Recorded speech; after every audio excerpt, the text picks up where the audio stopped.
Active education information YouTube channel में आप सभी का फिर से स्वागत है।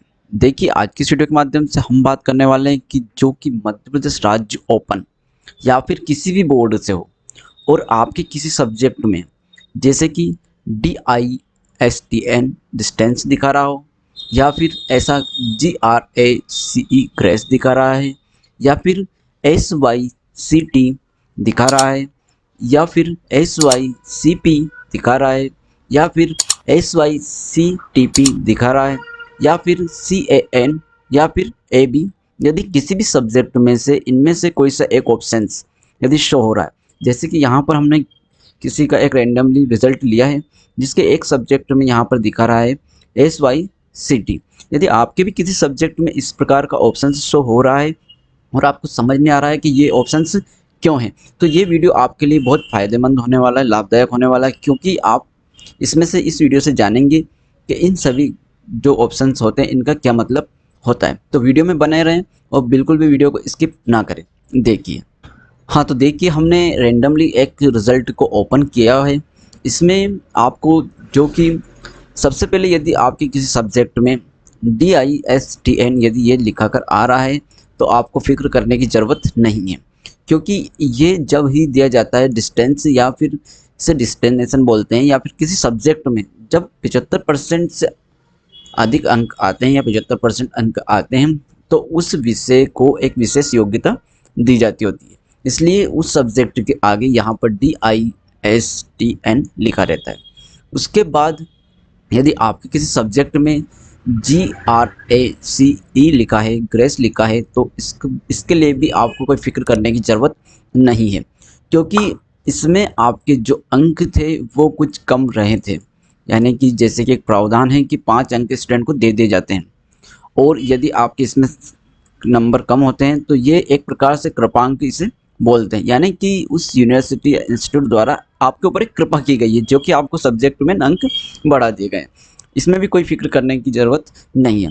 इसके बाद यदि आपकी किसी सब्जेक्ट में SYCT इस प्रकार से लिखा कर आ रहा है तो इसमें आपको फ़िक्र करने की ज़रूरत है, क्योंकि देखिए यहाँ पर SYCT का मतलब ये है कि subject ought to be cleared in theory. ठीक है, यानी कि संबंधित विषय के सैद्धांतिक भाग में उत्तीर्ण होना शेष है। यानी कि इसमें जो आपके थ्योरिकल मार्क्स हैं, थ्योरिकल मार्क्स इसमें पासिंग मार्क्स के अनुरूप नहीं आए, इसमें आपको सप्ली आई हुई है, ये इसमें दर्शाया जाता है SYCT के माध्यम से। उसके बाद हम यदि यहीं पर बात करें SYCP, तो देखिए SYCP इस बात का सूचक होता है कि आपका जो कि विषय है उसमें प्रैक्टिकल था, लेकिन आपने वो प्रैक्टिकल उत्तीर्ण नहीं किया है, तो आप इसका मतलब यही होगा कि आपका प्रैक्टिकल होना शेष है। उसके बाद यदि आपके किसी सब्जेक्ट में SYCTP इस प्रकार का लिखा हुआ आ रहा है तो भी आप चिंता करिए, क्योंकि इसका मतलब ये होता है कि आप जो थ्योरिकल एंड प्रैक्टिकल दोनों में ही अनुत्तीर्ण हैं। ठीक है, इसके लिए आपको आपके विषय के सामने देख लेना है कि कहीं ऐसा लिखा तो नहीं आ रहा है। ठीक है, उसके बाद हम बात करने वाले हैं CAN की।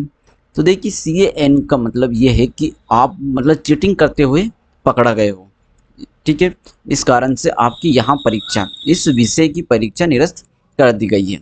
उसके बाद यदि आपके किसी सब्जेक्ट में AB आ रहा है तो AB का मतलब आप उस सब्जेक्ट में या उस विषय की प्रश्न पत्र परीक्षा देने में अनुपस्थित रहे हो, या फिर यदि इस प्रकार की कोई से भी ऑप्शन यदि आते हैं तो आपको इन बातों को ध्यान में रखना है। आप बेफिक्र होइए, क्योंकि यहाँ से आपको पूरा इसमें समझ में आ गया होगा। इसके बाद देखिए, यदि किसी सब्जेक्ट में ऐसा डैश बनकर आ रहा हो, ठीक है, ऐसा डैश बना हुआ आ रहा है, तो आप बेफिक्र होइए, क्योंकि अभी इसका परिणाम शेष है, यानी कि इस विषय का रिजल्ट शो नहीं किया गया है।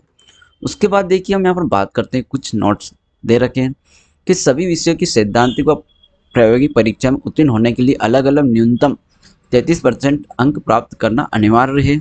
उसके बाद सभी विषयों के अधिकतम अंकों के योग में से 60% अथवा अधिकतम प्राप्तांक होने पर प्रथम श्रेणी, ठीक है, यानी कि 60% या उससे अधिक प्राप्तांक होने पर प्रथम श्रेणी में आते हैं। उसके बाद यदि 45% अथवा 45% या फिर 60% से कम अंक आते हैं तो आप द्वितीय श्रेणी में आएंगे। उसके बाद यदि आपका 33% अथवा अधिक किंतु 45% से कम प्राप्तांक होने की स्थिति में तृतीय श्रेणी में आएंगे।